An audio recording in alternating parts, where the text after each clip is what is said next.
Hello, welcome to Power of 10, a show about design operating at many levels of Zoom. My name is Andy Polaine. I'm a design leadership coach, service design and innovation consultant, educator, and writer. My guest today, who I've been wanting to get on for ages, actually, we've been talking about it for a very long time, is Indi Young, who I think may not need an introduction, but I'm going to do it anyway. She is a market strategist who uses purpose focused qualitative data science. She created a method over a 30-year span and teaches that method in courses, coaching, workshops, books, talks, and through working with teams on research studies. She was one of the founders of Adaptive Path, and we had Peter Meerholtz on recently, and pioneered opportunity maps, mental model diagrams of people's approach to purpose aligned with the support a solution provides or doesn't. I think probably mental models might be the thing that people know you most for. But you've written several books, Time to Listen, the latest one, Practical Empathy, and Mental Models. And there's another one on the way. If I keep going, half the podcast will be gone. So let me instead welcome you, Indi, to Power of 10. Andy, thank you. So I always like to know a little bit about people's pathway from there to here. So, how did you end up doing what you're doing? And, you've had this 30-year span. Oh God, yeah. But yeah, 30 years ago, I was a software engineer, Yeah. and I think that was at the point in time where software was starting to expand, and they weren't making it only to encode a process for an engineer or a scientist or something or some math. And before that point, all then the software engineer had to do was go understand the process and understand the edge cases to the process and then encode all of that. And I got asked to um, do an upgrade for the call center for Visa. Okay. When you lose a card, back then it was traveler's checks. And the call center had people in there speaking like 14 different languages all at the same time. It was global. And the management was just going to rip all their computers away and give them windowed computers with mice. And I'm all like, you probably don't want to do that. Let me go do some research. So that was kind of the beginning of my core, which is to um, get let's not accuse management. Let's get anyone who's working in terms of the strategy around digital products, but also services tied to those, to stop thinking only in terms of themselves. There are other people who have to use this software, who have to use the the the processes that you're setting up through that software, and it doesn't match them.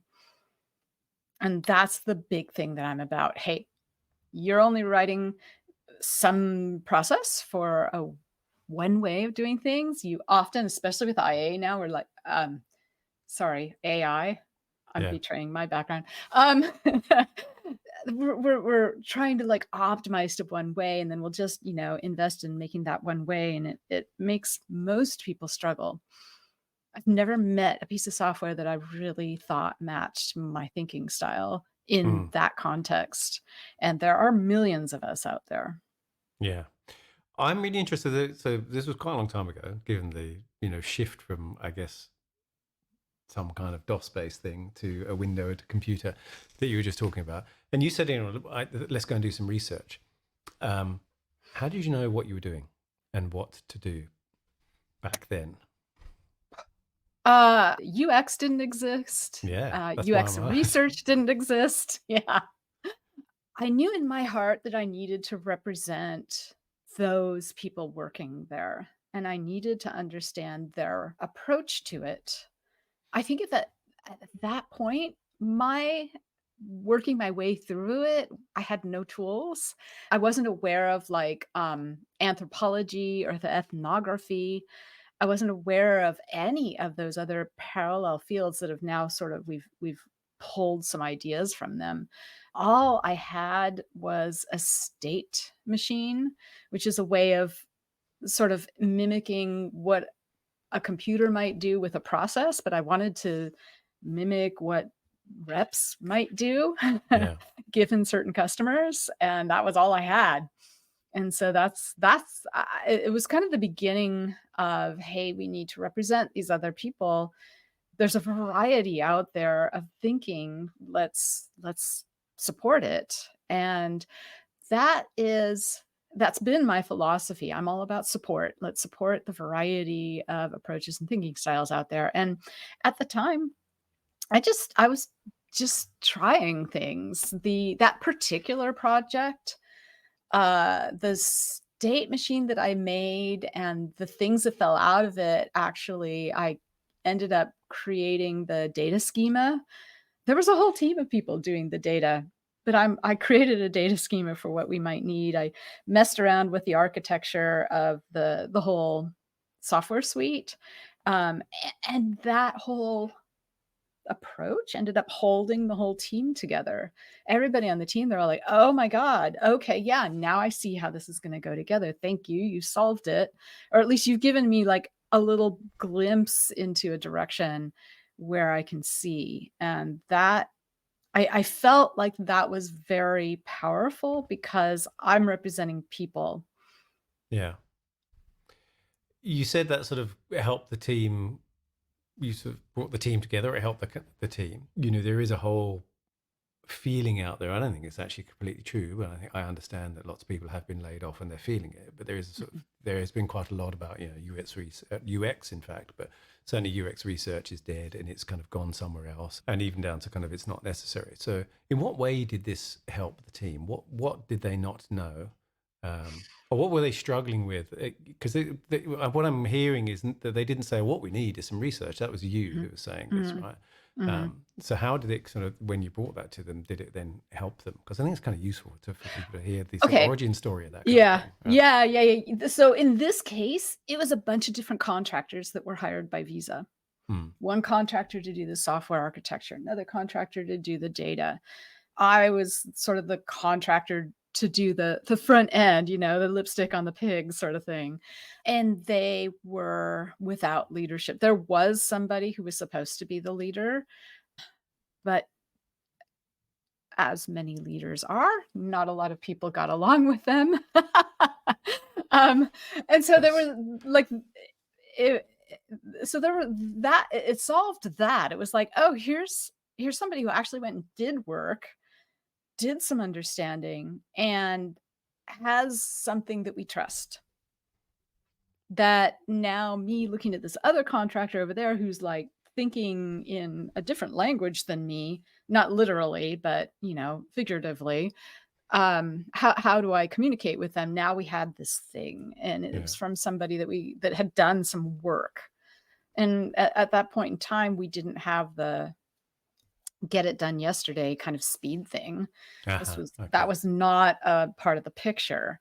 So having done the work was an okay thing. You didn't have to like persuade people to to take time. I think the other thing is that being able to see how it would function for people in the end gave them a way to look, to sort of like see what should be behind it to make it function in the end.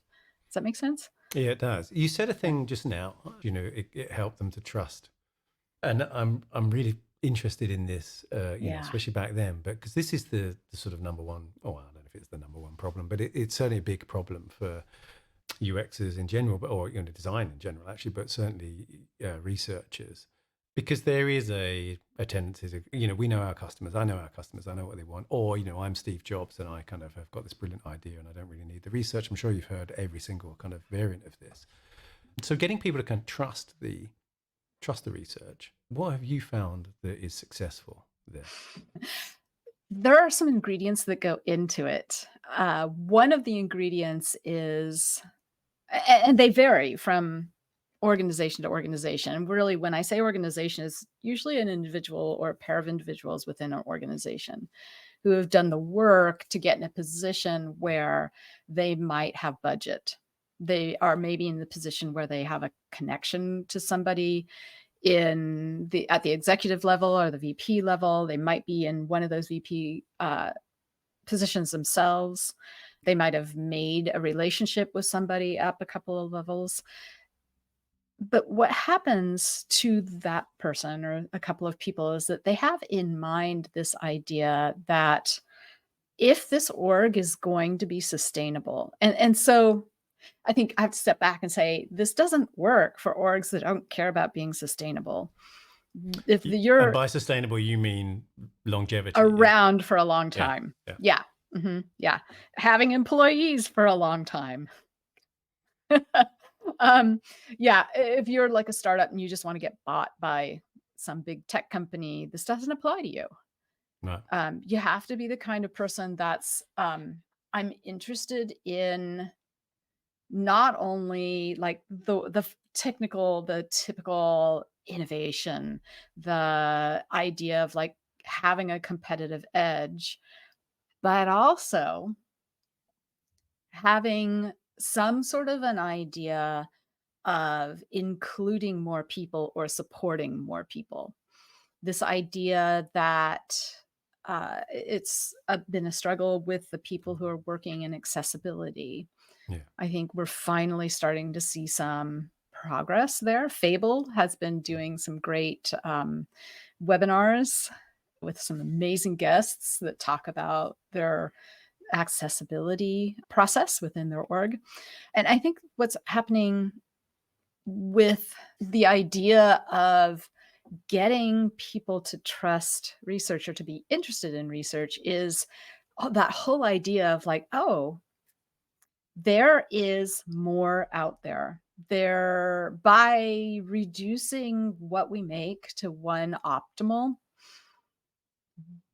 when I realize the kind of harm it's doing to people out there, and it is harm that does not help our organization. There is harm that Mm. organizations do that help the organization. Let's think of, your telecom or whoever allows you to stream movies. They do things intentionally to keep you on a higher price or to Yeah. delay Yeah. service or whatever. all So that's the intentional. scummy things. Yeah. Yeah, yeah, all the intentional harms, all the dark patterns they're called. Mm. Um, so those are intentional harms, but if they find out that they're doing harms that are hurting their Unintentional. org, Oh, okay. Right. they're unintentional, yeah, and they're hurting the org. And that's where where we have some ability to get interest. I think like a large SaaS kind of company Mm. always was thinking, okay, here's one solution, everybody's going to use it. And then an org buys it and forces all their employees to use it. And the employees don't use it, or they use it wrong. And they don't get out of it what was promised to them. And so they go back to the big organization that sold them this big software, and they're like, hey, this is not working. I'm giggling because I've said this exact thing so many times. And Right? had this sort Yeah. of used Yeah. Damien Newman's kind of squiggle diagram and kind of flipped it around as the sort of design process. Said, you think it's Nice. this way. Yeah. It's all kind of neat and planned out. And and I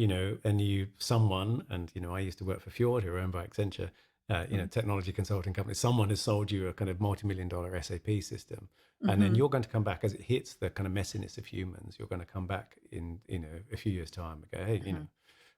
why do people hate this or hate us or whatever it is? Mhm. We spent Mhm. a fortune on this, and instead of starting with the messiness. Um, Right.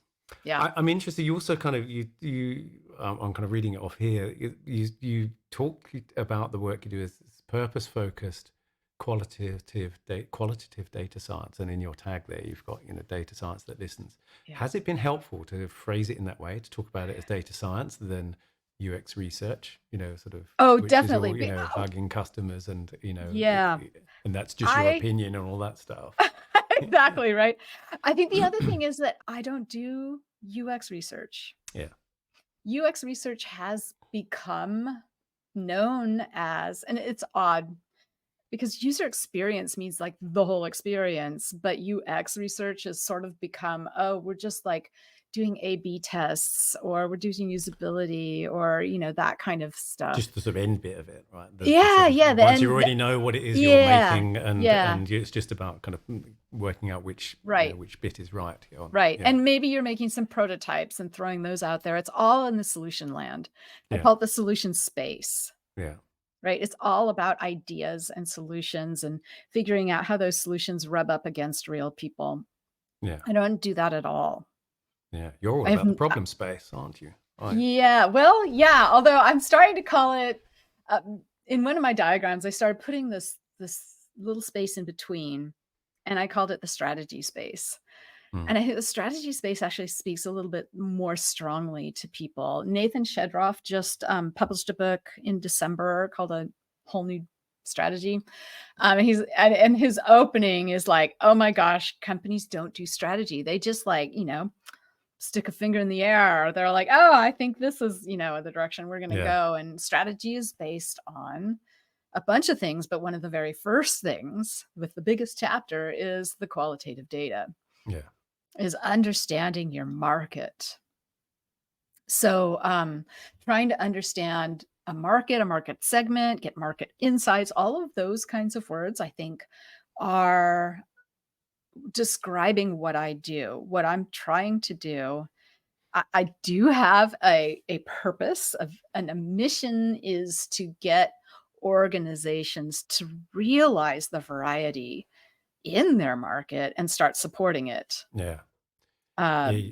so those are kind of that's the difference. I've never done UX research the way it's defined now. Now, yeah, Yeah, it's always been more of the strategic level. Like, let's do some gap analysis between what, how we support people. Richard Dalton calls it capabilities. The capabilities an org has. How do we support people?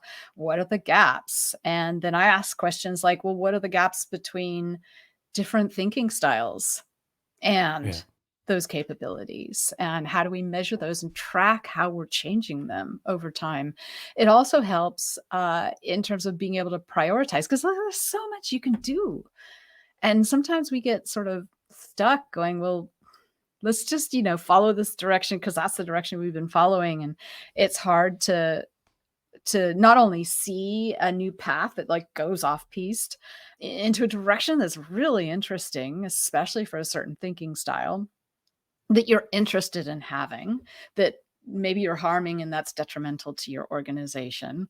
Or the traditional way is like, we're only going to follow the path where it's the market segment that has the most money, yeah. is more, the most profit for us, but there's other reasons to do it. And so I'm trying to bring those other reasons in there. It's been, so many studies like, oh yeah, your brand can get damaged. Can you give us some examples? Because I think I've got a pretty good idea of what you mean, but I think it's kind of useful to hear sort of concrete examples of what kinds of things you're talking about. Right, right. So, which example shall we follow? Uh, You don't necessarily have to mention brands, but yeah.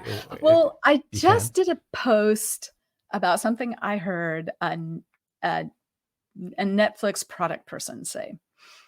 So Netflix is the streaming company. They Yeah, they develop a lot of their own content, and then they also stream other movies. And then they just turned off this DVD uh, spin-off that they had, which is how it started. Actually, I oh really? Have remember. they stopped doing that now? They're Oh yeah, they're they sending out turned. a DVD and Yeah, so as a sort of you can't rental. just go order a movie that you wanted. This is actually, I I remember didn't even know seeing. that still. I didn't even know that still. They were still It doing was it. they were Okay. still doing it. Yeah, they spun it off as another company. So you saw the writing on the wall Yeah, 10 years ago. So I heard this Netflix product person say, and the Netflix product person was very like trying to charge up the audience to start thinking like product managers, the and he said something very biased and he didn't realize it. And so I wrote a post about it. And the biased thing that he said was, well, we have this $7 a month subscription that has ads. Ads are coming. Ads are going to come no matter what. And so we decided to make it a subscription for only $7 a month so that people love it. They love it. You know, all these ads are great. I love the ads that I've been seeing on Instagram. I've bought so many things like this little, you know, blah, blah, blah. Mm. And so ads are coming. And so we did it this way. And I was just like, my jaw was on the floor. I'm like, okay, this guy has no clue how biased that statement is. And how is it biased? It's biased in a couple of ways, two ways. One is that he is thinking only from a point of view of someone who has never had to struggle for money. Mm. Okay. If you have done research, I have listened to people who have struggled with money. There are different thinking styles within certain contexts. And so when I talk about thinking styles, it's not a personality. It is your approach, your cognitive approach to a thing that you're trying to get done. A purpose, I call it. You can call it a goal. You can call it a job, whatever you want to call it. The thing about the reason I use that word purpose, because it sounds all fluffy. And so maybe I shouldn't use it, but I'm flexible. I can adopt whatever language an org likes to use.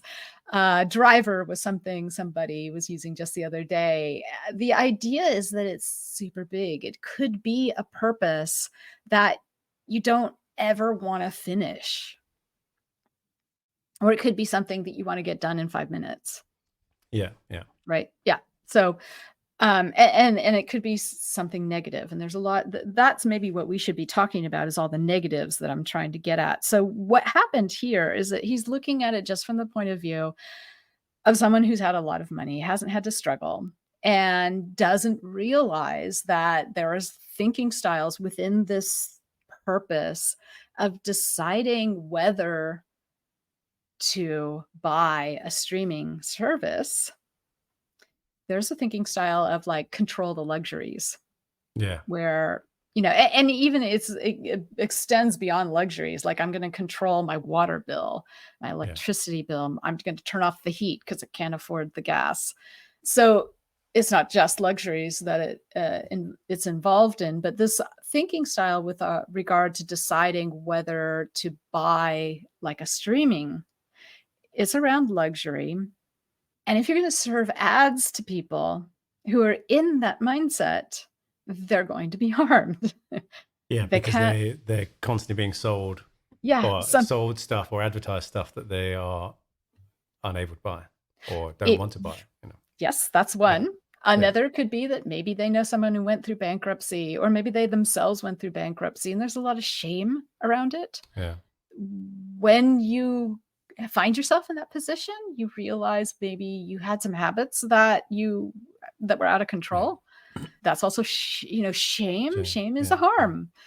And so every time they see an ad, they're going to feel shame. Is that what you want to do to your customers? No. The second reason why it's biased is that, so what I did in my post is okay, let's have a control the luxuries option where you can get it for $7, but you don't have ads, but maybe a few other things are restricted. Like maybe you can choose 4 days a week that you can watch it or something like that. I'm just making things up. Yeah. But you don't have the ads, but you're still at $7 a month. And you don't get that harm that's happening to you. And so the second bias is, well, hey, by offering that, Netflix doesn't really have to do anything, spend any money, invest. They just have to offer that and maybe have some sort of, code for which days that particular account is allowed to see the streaming. But is that not the right kind of growth? Yeah. Right? That's the question. I mean, it is growth. And I think what's happening within organizations all over the place is that they're defining the right kind of growth versus the wrong kind of growth. There's something that just happened with Lululemon. I don't know if I'm saying that brand right, but it's like fitness clothing. Yeah. Lululemon, I know from all the yoga and fitness. Yeah. Apparently, recently, they're all like, okay, no. We're not going to be like this. We're going to cater to people who are overweight, or we're going to cater to people only exercise once a month, or, Mm. people who have brown skin, or, whatever it is. They're just like, nope, we've got our market. It's fit people, and we're going to Okay. do it this way. And they're like, just like pulling back into the Wow. dark ages.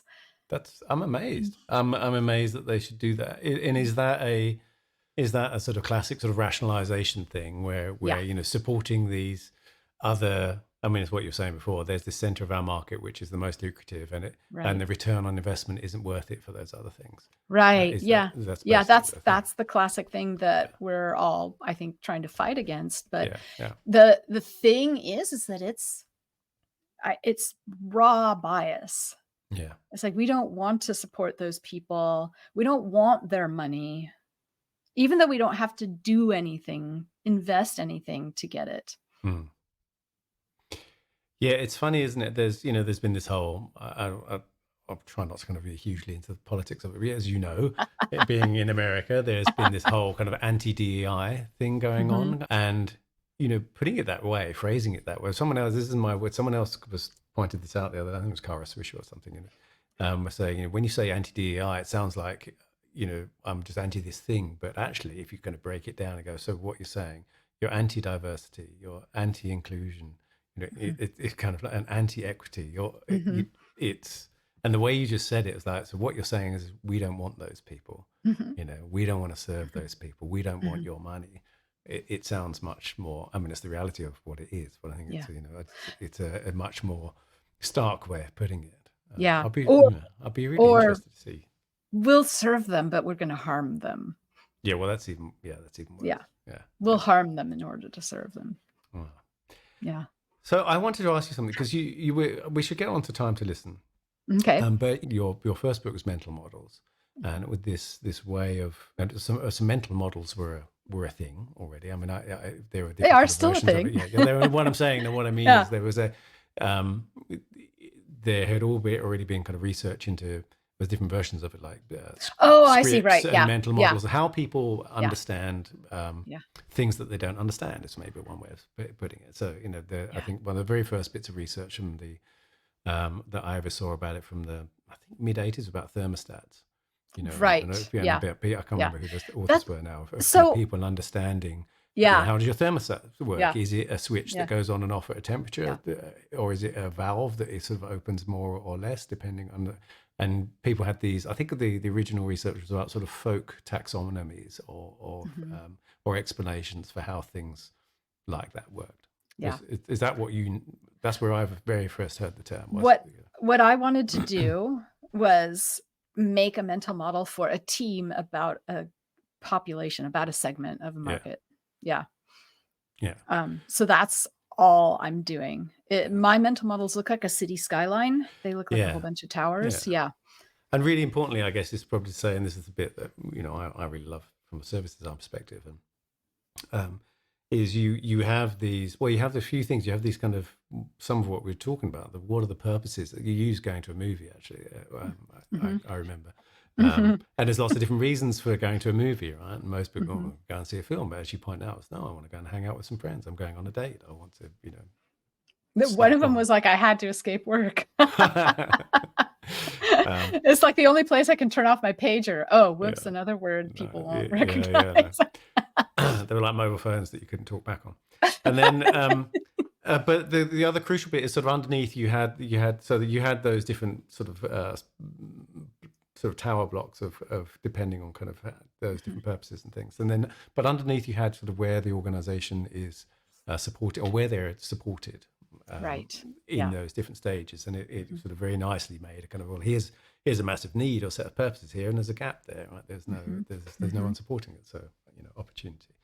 I know I'm skipping through, and I feel terrible because I don't think I'm doing any of these justice. But my real question is, you then wrote Practical Empathy and then Time to Listen, and I'm interested in the kind of through line of that, because what I've experienced most often with, myself, but other authors, is I wrote this book.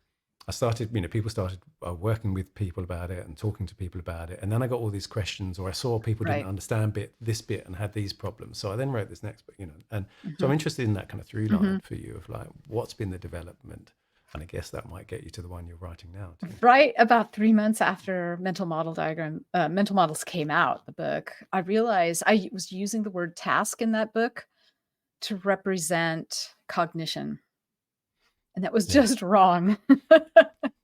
And it was confusing the hell out of people. So that was one thing that I had to change. And the other thing was that I was so it is evolved, but it's still the same thing. In the very beginning, what I was trying to do was make it more like a functional map, functional, uh, gosh, I can't even, it was some document that we would do in terms of software to describe what the software ought to be able to do. Yeah. And I was trying to make it like that. So I was shortening things a lot. People would be saying things and I would shorten them. Um, Basically, just as a explanation of what these are is that people would tell me what went through their mind as they were doing that thing, like going to a movie, all those other times they went to the movie, what went through their mind and the different reasons. And I would pick out of there the interior cognition.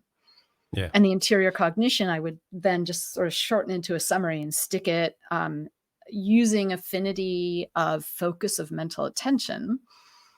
That's how it like emerged as these towers. The towers literally grow kind of like seeds. Yeah. And yeah. And so I also realized, and this was feedback from a lot of people, it's like we need to have more in there. They can't be that short. It's hard to suss out what those things mean, even though we label the tower and then we label the block that the tower sort of gather into, again, based on focus of mental attention. But as you start labeling higher, those labels get shorter because they're trying to represent more. So those labels, those little summaries in the windows in the towers had to be longer. So that was another thing that I changed. And I started learning how to listen better as well. In the very beginning, as I was listening, I would be taking the transcript. So that's wrong because, yeah, I had all these tricks and tips for taking a transcript while you're listening to someone, but it meant that still there was a chunk, maybe 20% of my cognition was going into getting that thing through to my fingertips into the keyboard. Getting their words into the keyboard. And you don't want to use your cognition to do that. So another thing I changed was like, let's just make sure these are being recorded. If it's a situation you can't record, then afterwards you spend 20 minutes writing down summaries of the concepts, the interior cognition concepts, of which there are 3 types. But I also realized right in the beginning, I knew that I was not after people's needs. Like, I'm not going to walk up to them and say, what do you need? Instead, I'm going to say, what went through your mind as you did that thing? Because you already are a human. You're already doing it. Email was not something brand new that like was something people never did before, because before email within an organization, we wrote memos and put them in little boxes in the central room. This is turning into like, well, the thing. Do you remember those things? The festival of the old. Anyway, so email was letter writing. Email was so many other forms of communication that people already did. There's nothing new under the sun. What we are doing is enabling things that humans do. And so what I wanted to do was understand the interior cognition of it. So learning how to listen and understand the layers of what's coming out, being able to teach people how to do that more clearly. So in the latest book, I have this analogy of a sort of a jawbreaker or a jaw gobstopper. I don't know. It's called a lot of different things. We call them, I think I call them gobstoppers. You call them a Jawbreaker. Yeah. They're called something. I'll find the picture. And Yeah. They're called something else in Latin America. And they're slightly different. But what it is it's a candy. It's round, it's spherical, and often it'll take a very long time for someone. Yes, there's the book. Yeah. For someone to like suck the candy all the way through, and it has layers, and the layers are often different colors or different flavors or something. So that explains the jawbreaker. And in Time to Listen, I help people understand what someone is speaking about as a jawbreaker. At the outer layer, we have the description layer. That's kind of like that outer layer that explains how a process works or gives you scene, like sets the scene for what was happening and what the context was about whatever topic this is, or maybe it has some statements of fact. And that's not what I'm after. That's going to happen in a listening session, but that's not the good stuff. Then we've got something I call the expression layer, which is where the opinions and the preferences are. And opinions and preferences, or perceptions, opinions, beliefs, and attitudes, are what market research has always been about. I don't believe those go deep enough. Those are based on past interior cognition. And I want to know what the interior cognition was back then when you formed that opinion. And oh my gosh, this is so helpful to ask your manager about their preferences and opinions this way. You will suddenly see them as a person. Um, then there's another layer that I call almost cognition, which is where we're talking about sort of generalized interior thinking. So maybe like every time I go to the airport, I get coffee there because I don't want to have to sit in traffic and then have cold coffee when I get on the plane, or blah, right? Whatever. That's generalized every time I go. Implied emotional reactions. A lot of cultures don't like to speak out loud about their emotional reactions, so they kind of hide them behind a word fence or implied fence. But the central core is this interior cognition that I'm after. That's the inner thinking, a person's emotional reactions and a person's guiding principles. And the guiding principle is a personal rule, is not a value, because a personal rule can be set up because of some sort of belief or something that happened to you in the past. And so you've set up a rule. This is what happens when you have been discriminated against. If you have been discriminated against in the past, you build this little personal rule about how to deal with it in the future. In the future, you're in a situation, you're being discriminated against, you have the emotions, the inner thinking, and you pull out this rule, and this is how you deal with it, right? So that's what I mean. And I think one of the most important things is in a listening session, which was always way back in the first book, Mental Models, it was a non-directed interview. There is no list of questions. We're just going to ask you this one germinal question, which is, what went through your mind as you were doing that thing that you do? So that maybe we can help with it and help you level up, give you access to more. But I'm not going to ask you about this tool. We're not talking about the tool at all. I'm not even necessarily going to talk about the org. It's all about your thinking as you did this thing. Now, one of the things that happens at this point when I'm teaching it is that people will start to think that the jawbreaker represents a whole person.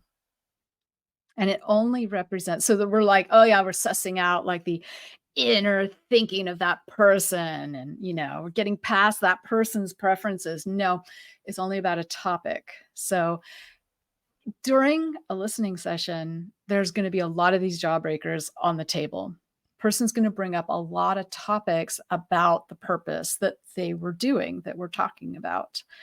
And each one of those topics is going to have these layers. And your job as a listener is to try to help them tell you what their interior cognition was if they don't go and do it right off the bat. You have to set a safe space and not judge, and all these other various things that I talk about in the latest book. So yeah, it's kind of been a continuum, being able to not only improve it myself, but to improve the way that I explain it so that other people can do it as well. So what we've got on the screen here is like a person talking about a bunch of different topics. The whole purpose was decide whether to go to a restaurant 6 months after the COVID pandemic started. And so there's a topic about pre-screening a restaurant. There's a topic about just doing grocery shopping or having groceries delivered. There's all sorts of topics that come up, each of which is its own jawbreaker, each of which we might return to, or that person might return to. If my only job is to understand whether we got to that interior cognition at the core of each jawbreaker. And if there's a jawbreaker that they mentioned, but we didn't get there, I might say, after, they've explained a bunch of jawbreakers, I may say, well, earlier you said in this topic, and then we'll get back to that and see if there's something at the center. You've talked about it a little bit in kind of thinking styles. My ex-colleague and friend Martha Cotton talks about it in mindsets, but there's just this idea of different ways of doing things or thinking about things based on context. But there's kind of a lot of stuff around values in there too, and I guess one of the ones that I often will ask people about or suggest is, tell me about what you ate over the last week. What context were you in? And because often you say people, so tell me about your dietary habits. Well, everything organic, and I really try and I don't eat much sugar and all the rest of it. and quite apart from that whole interviewer pleasing thing going on, where you want to kind of present yourself as this amazing person. It's all contextual. I mean, we've done it with mobility, all sorts of other things as well, where people are saying, well, yeah, no, actually, when I think back through it and do the sort of, or keep a diary, but certainly even just thinking back through it, it's, oh yeah, no, I I grabbed a muesli bar or a chocolate bar or something kind of more unhealthy on the way home or to work, when people used to commute. Because I didn't have any time, or I skipped breakfast that day, or but when my friends came round, we sat down and we spent 3 hours preparing a meal and together and all that sort of stuff. And so you get all this this shift in terms of, depending on this context, I value certain different things. You sort of we talked about this idea of drop the demographics, right? And I was thinking all the way back to you talking about sort of market strategy and kind of where you're going to go. Because obviously a really common thing is we've got lots of market research. Why do we need to do this? And it's less so now, I think, to be kind to kind of market research people. But I think, there is a tendency to look at the demographics as in Right. age, location, wealth, perhaps, and, and gender, and loads and loads of businesses still operate in that way. So how do you tackle that response? That's a pretty easy one, because all you have to do is say, okay, so if you're saying, that all Spanish speakers are probably worried about money, that's wrong. Yeah. Right. Yeah. And I can prove it. Yeah. All suburban housewives have kids. That's wrong. I can prove it. Yeah. And then we come back to that, the center where, oh, well, it's only right to support the most common, and you're making a biased decision to not support what you think are outliers. Yeah. So back to the beginning there, that's it's interesting that you brought up what did you eat, because I did a study for a fast food restaurant who wanted to improve. I mean, the whole goal was to figure out better ways of doing ordering for drive-throughs. Yeah. Okay. But what we studied was the interior cognition of people deciding what to get to eat for lunch. And framing is, I teach a whole course on framing because it's hard.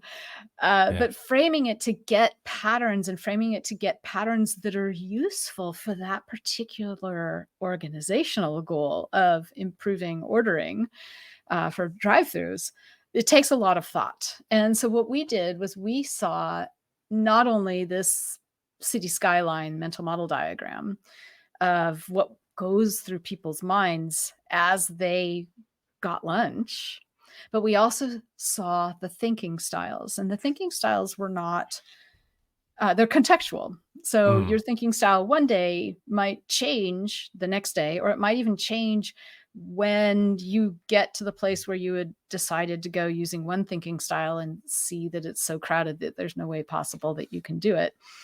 And that's when you reach for the muesli bar. Or the right? packet of chips or whatever. Yeah. Yeah, Yeah. yeah, or whatever. Yeah, exactly. So you can flip thinking styles quite frequently. I'm in the just about finished with a comic series of a person demonstrating that flip. Same person, same context, but different things causing the flip between thinking styles. So the idea, though, is that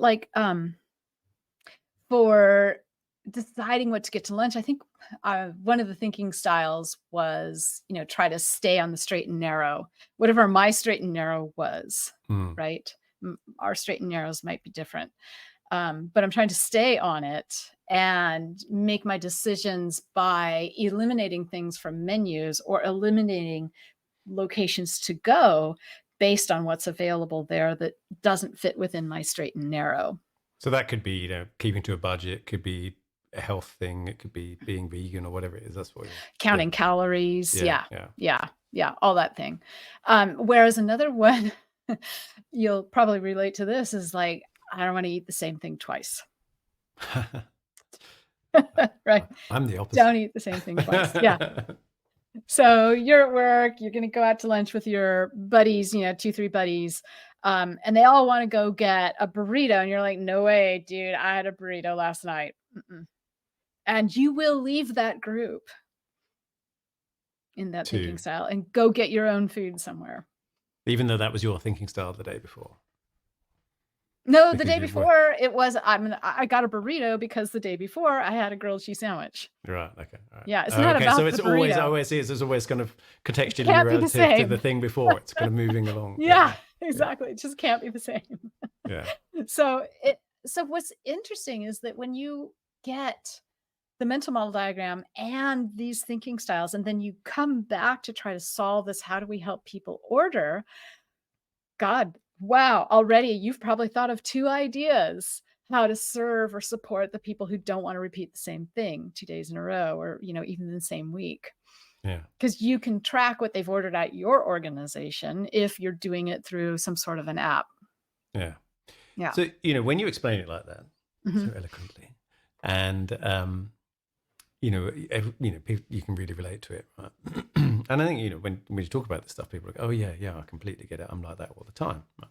And people do it with money is another one. People do it a lot with a very varied relationship to money. I'm always interested in Mhm. that kind of perception of value of like, well, I'm not going to buy that, and you go, well, Mhm. that's only a cup of coffee, particularly with like buying an app or something from the app store. That was a waste of money. It's like, yeah, but it costs less than one of the 5 coffees you drink every day and stuff. It's I really I'll interesting. I just have to inject here that I don't drink coffee, so I find it hilarious when people use the, that as the the monetary. I don't drink tea. I'm English, but I don't drink tea. So yeah, I only started drinking coffee when in my Yeah. 30s. Too. I actually have no idea what a cup of coffee costs. Well, yeah. Too much is the answer.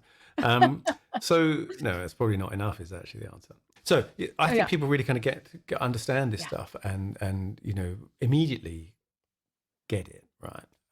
Why do we get it so wrong? Why has it been sort of got so wrong in businesses all over and over and over again? I mean, I'm always fascinated by this Yeah. thing of like, Yeah. this seems really obvious. I mean, there's a thing in service design. We talked about it in our book. There's a guy called Daniele Catalanotto who's just kind of has these little service design principles books.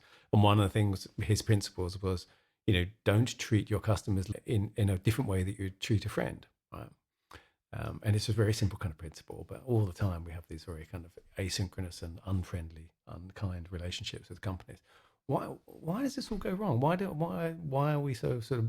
I'm saying we, why are we as organizations so terrible at doing this? Yeah. First of all, I want to mention Lisa Dance just published a book called Today is the Perfect Day. That's all about all these things that companies are making us do. And she has this idea of unpaid labor highlighted in that Yeah, book. So in the beginning, we said like there's either intentional or unintentional harms. And yeah. so let's just answer it for unintentional harms. I mean, I can't answer that question, but I can only see Oh, it through, my little hole. It's a big, giant question. Um, there's a lot of answers to it. The little piece of it that I see is that we're a little like in our org, in our team, my position in my team My relationship to the people above me is broken these days because we can be laid off Yeah. tomorrow. Often we don't even build relationships because layoffs happen so quickly. We are not functioning as teams. We are being told we are a team, but we're not functioning as teams. We're not making the effort to make relationships. I think there's a lot of reasons. Yeah, there's layoffs.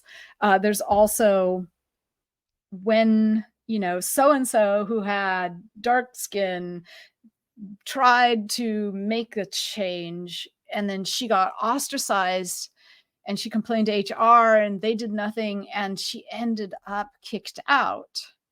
Okay, I'm not going to rock the boat. Yeah. Right? There's the I'm not going to rock the boat, or maybe I'll rock the boat for myself, but not for everybody around me. I'm not going to make this huge deal. I'm just going to make it right for me and I'll be quiet about it. Or I'm going to try to make it a huge deal.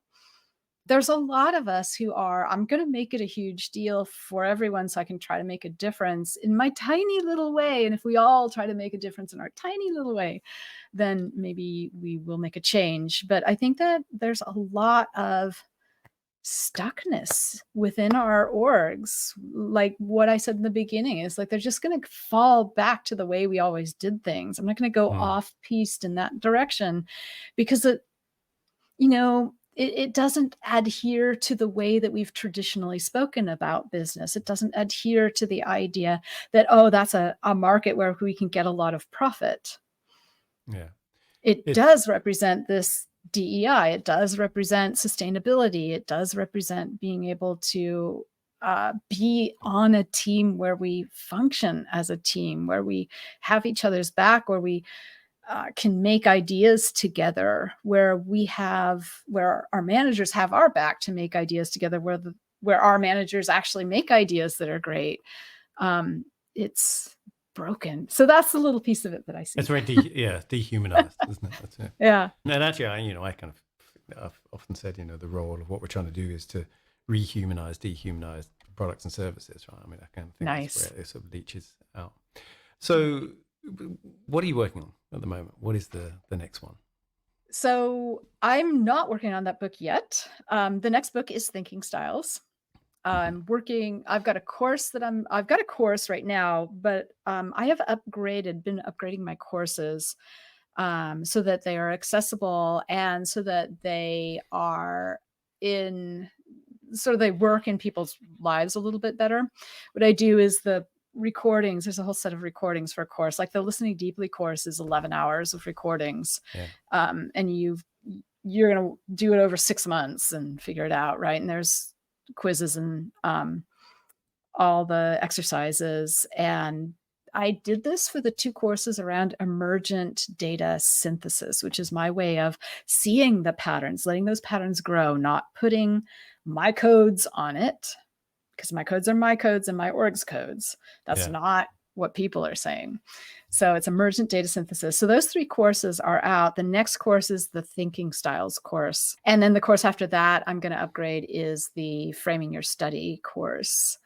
So that's what I'm working on right now. Although at the very moment, what I'm working on is trying to get more positioning, case studies, elevator pitches. How do we talk about this out there for the whole community? So, and kind of like what can you do with this kind of data? So that's what I'm working on right now. The stuff I asked you before of like, make the arguments for this and how do you persuade people to do that? Yeah. You probably hear this all the time. I certainly do whenever I give workshops and stuff. Yeah. Oh yeah. Yeah. How do I convince my boss? Yeah. So I'm working on that. And the Thinking Styles, I think, is going to be really fabulous because one of the things is that people, when they're doing those mental model diagrams, it is a lot of mental work. In fact, when I do it with teams, each team member only works on it for 10 hours a week. Because it is a heavy lift. And if you do more than that, you end up burning yourself out and then you don't want to do it again. And I don't want that to happen. I'm also working with somebody exploring what the current types of AI models can recognize. I don't think it can do the affinity technique of focus of mental attention, but maybe in 20 years it can, and I want to be the person to help train it. So I've got that in the works. And so that might, make some of that lift heavier. But with thinking styles, the lift is a little bit less. It's a very specific way of working with a team and representing the people that you did listening sessions with. You can get it done. I would guarantee after you do your listening sessions, I would guarantee you'd get it done in 6 days. Yeah. If you've got the right data, if you framed it right, if patterns show up.